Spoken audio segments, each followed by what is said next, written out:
गुमला दौरे पर झारखंड राज्य के कृषि विपणन पार्षद कृषि पशुपालन सहकारिता मंत्रालय झारखंड सरकार का आगमन हुआ। दौरे के क्रम में उन्होंने बाजार समिति जशपुर रोड तथा बाजार टांग खुद जाकर निरीक्षण किया। उनके साथ पीए संजय झा, अभय कुमार, कांग्रेस के जिला अध्यक्ष चेतोरा, आशिक अंसारी सहित अन्य थे। उन्होंने कहा कि झारखंड की सरकार रचनात्मक कार्य करने में विश्वास रखती है। हमारी सरकार किसानों के लिए और व्यापारियों के लिए चिंतन मंथन कर रही है। इसी उद्देश्य से मेरा दौरा लोहरदगा से शुरू किया गया है। आज गुमला का दौरा है। सरकार चाहती है बाजार समिति का विकास और भवन दोनों दुरुस्त रहे। उन्होंने चिंता जाहिर करते हुए कहा कि बाजार समिति का जर्जर व्यवस्था पूर्ववर्ती भाजपा सरकार की देन है, लेकिन जल्द ही किसने और व्यापारियों के हितकारी कार्य शुरू किए जाएंगे। इसके साथ ही किसानों का ऑनलाइन पोर्टल इनाम पोर्टल से जोड़कर उनके उत्पादों को उन राज्यों तक पहुँचने पर भी प्रभावी कार्य योजना तैयार की जा रही है।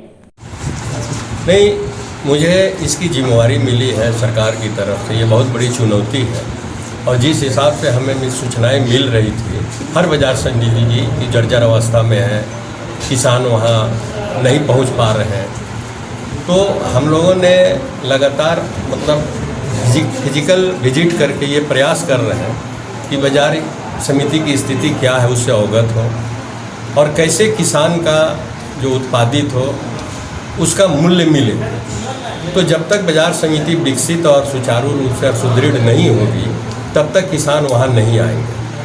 और जब बाजार समिति सुदृढ़ होगी, सुचारू रूप से चलेगी तो हमारे छोटे छोटे व्यवसायी भी आएंगे। तो व्यापारी और किसान का समागम करना ही मेरा मार्केटिंग बोर्ड का कर्तव्य है। तो जब हम पूरे बाजार समिति का निरीक्षण कर लेंगे उसके बाद एक पूरे प्लानिंग के साथ रिपोर्ट हमारे संजीदा मुख्यमंत्री हेमंत सोरेन जी हैं जो राज्य के विकास के लिए निरंतर प्रयास कर रहे हैं। हमारे मंत्री कृषि बादल पत्रलेख जी हैं, उनको एक विस्तृत रिपोर्ट देंगे कि बाजार समिति को कैसे विकसित किया जाए और किसान को ज़्यादा से ज़्यादा कैसे जोड़ के उनके फसल का उचित दाम दिया जाए। इसके प्रयास के लिए हम लगातार पूरे झारखंड का भ्रमण कार्यक्रम बनाए। लेकिन अध्यक्ष महोदय, ये बताइए कि यहाँ पर आपका मैन पावर नहीं है, कहीं कर्मचारी नहीं है, आपका व्यवस्था सब जगह चरमरा खत्म हो चुका है। ऐसे हालत में आप ये कार्यक्रम कैसे करेंगे, चूँकि आप वहाँ अभी अपॉइंटमेंट भी नहीं कर सकते। पूरी बाजार समिति का यही हाल है, चूँकि रेंट पर टिका हुआ है। जो जर्जर दुकान है, कुछ दुकानें लगी हुई हैं, कुछ दुकानें बंद हैं और जो मासिक किराया आता है उसी के माध्यम से पूरा मार्केटिंग बोर्ड चल रही है। तो जब दुकान नहीं रहेगी, बाजार नहीं रहेगी, वहाँ से रेवेन्यू नहीं आएगा तो फिर बाजार समिति चलेगी भी नहीं। चूँकि ये सरकार का बजटीय प्रावधान नहीं है। बाजार समिति का अपना रेवेन्यू है जो हाट बाज़ार से और बाजार समिति से कलेक्शन करके इसको किसान का फ़ायदा करने के लिए काम करती है।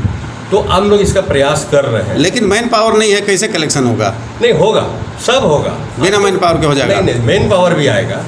आप देखेंगे, अभी तो शुरुआत है, भ्रमण कर रहे हैं, उसके बाद आप देखेंगे मेन पावर भी आएगा और बाज़ार में हाट बाज़ार सेंट्री शॉप और गोदाम भी बनेंगे और किसान भी आएंगे और उनके उचित दाम भी मिलेंगे। क्या लगता है इस तरह की बदहाली की स्थिति में चले जाने के पीछे किसको जिम्मेवार मानते हैं आप? देखिए, इसके लिए निश्चित रूप से पूर्ववर्ती सरकार है जो बाजार समिति को भंग करने के पीछे उनका मंशा भी साफ था, जो पूरे देश में उजागर हुई। भारतीय जनता पार्टी कुछ एक उद्योगपति और बड़े बड़े पूंजीपतियों को पूरा इस तरह का संसाधन सौंपते रही, उसमें ये भी था। लेकिन दुर्भाग्यवश उनकी सरकार चली गई और एक लोकप्रिय सरकार की गठन हुई जिसका मुखिया हेमंत सोरेन जी हैं, जो लगातार किसान मजदूर के लिए काम कर रहे हैं। उन्हीं के कार्यकाल में ना हवाई चप्पल वाले हवाई जहाज में चढ़े।